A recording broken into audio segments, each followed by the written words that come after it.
Hello there. My name is Tanner and I'd like to welcome you back to my YouTube channel. Now before I get into today's video, I bet you're probably thinking, "Whoa, this isn't your usual setup, Tanner." No, it's not. I'd like to give a big thank you to my dad's girlfriend for graciously allowing me to film in her office while my dad and I are visiting. I'm sure by the time you're watching this, I'll most likely be back at my house, but this is where I'm currently at, and I am quite grateful for it. Anyway, it's about time I continue last week's story, so without further ado, I present to you part 2 of my interpretation of the story of Eros and Psyche. Psyche eventually discovered that she and her husband were expecting. On the one hand, she was very excited about it. However, she also felt a very strange sadness, which her husband noticed during his nightly visit. "You seem troubled, my love," he said. "If there's something you want, anything at all, just name it, and I'll make sure it's done." "Husband," she answered, "I do love it here in our palace, and I do love your nightly visits. However, I also miss my father and my sisters. I wish I could see them again, even if just for this one day." "Oh, Psyche," her husband said, "I'm afraid this is one thing I cannot grant you. You see, your father's recently died, so I'm afraid even if I wanted to bring him here, I couldn't. Your sisters are still very much alive. I just worry that if they were to come here, they would surely turn you against me." "Please, my husband," she asked, "just one day, and then I'll never ask again." Her husband was silent, and then Psyche heard a chuckle. "Very well. You can spend one day with your sisters. However, I ask they be brought here, instead of you going there. For if you leave this valley, certain gods, one goddess in particular, would surely seek to destroy you, and our unborn child." Psyche agreed to this. Her husband continued, "Also, you must keep the fact that you do not see me secret. You cannot tell them what I truly do." "How could I tell them something I don't know myself?" Psyche asked, smiling playfully. She heard her husband chuckle. Point taken. The next day, Zephyrus was sent to collect Psyche's sisters at once. When the sisters arrived, Psyche was standing in the garden, in her best gown and jewels.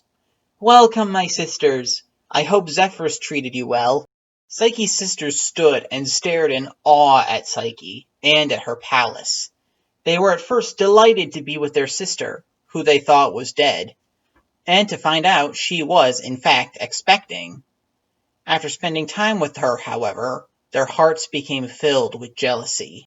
"She gets a palace and more finery than both of us put together," the eldest sister said.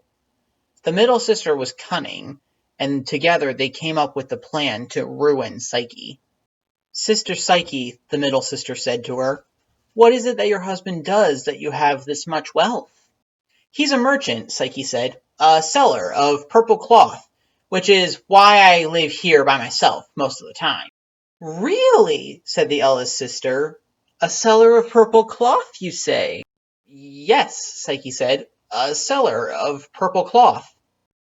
"But what of the prophecy?" the middle sister asked. "Do you remember what it was again?" Psyche stammered, but the eldest sister interrupted. "I believe it was, 'She is destined to marry a monster even the gods fear.' But of course, if he really is a merchant, he couldn't be a monster, could he?" Psyche relented. "All right. To tell you the truth, I don't know what he does. Whenever he visits me, he remains invisible, and says that if he were to reveal himself, our marriage would be in jeopardy." Psyche's sisters looked at each other in mock concern and surprise. "You cannot see him when he visits?" said the eldest sister. "How do you know he's not fattening you up and getting ready to eat you for his next meal?" Psyche didn't want to believe it, but her sisters were sowing seeds of doubt in her mind. "What do you two think I should do?" The sisters smiled to themselves. "Tonight," the middle sister told Psyche, "you should go to bed with a dagger under your pillows. Then, while he is asleep, you must light an oil lamp and see what he truly looks like. Then take the dagger and kill him. When the deed is done, we can all split the finery of this palace among the three of us." When the sisters left that evening, Psyche couldn't help but wonder at what her sisters said, and whether or not it was true. She lay down in bed that night, clutching a dagger, and waited for her husband to return. pretending all the while to be asleep. Later that night, Psyche could feel him sleep next to her, so she got up, lit an oil lamp, and turned to face him, dagger clutched tightly in her hand.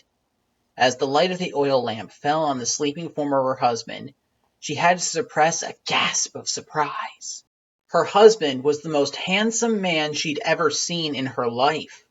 Auburn hair fell to his shoulders, his skin was tanned from the sunlight, and a golden circlet as thin as wire was encircling his head. Then she looked to his back and saw snowy white, feathered wings sprouting from his shoulders, and, laying within reach next to the bed, Psyche saw a bow and a quiver full of arrows. Suddenly, realization struck her like a bolt of lightning. Her husband was none other than Eros, the god of love himself. She tried to put the oil lamp out and sneak back to bed, but in doing so, a single drop of hot oil splashed onto Eros' shoulder. He let out a gasp of pain and sat bolt upright in bed. For what seemed like an hour, though it was only a few seconds, they stared at each other in shock. Then Eros' expression went from shock to hurt, and he leapt out of bed, grabbed his bow and his quiver, and took off out the window. Psyche threw the dagger and the lamp aside and grabbed Eros by the ankles. She found herself being carried out of the window and into the night, until they landed on the peak of the mountain. "You have betrayed me, Psyche," Eros said, in a voice filled with sorrow. "Your sisters have turned your thoughts against me, and for that our marriage is no more." "Eros, I'm sorry," Psyche pleaded. "Please forgive me. I know I shouldn't have listened to what my sisters said about you. I'll do anything to earn your love back. Anything." "I wish it could be, my love," Eros said sadly. "Unfortunately, I'm not the one you have to seek forgiveness from.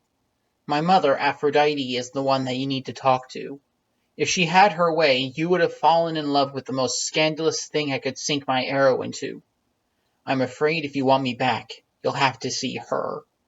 And with that, he spread his wings and took off into the night. And there we have it. That was part 2 of Eros and Psyche's story.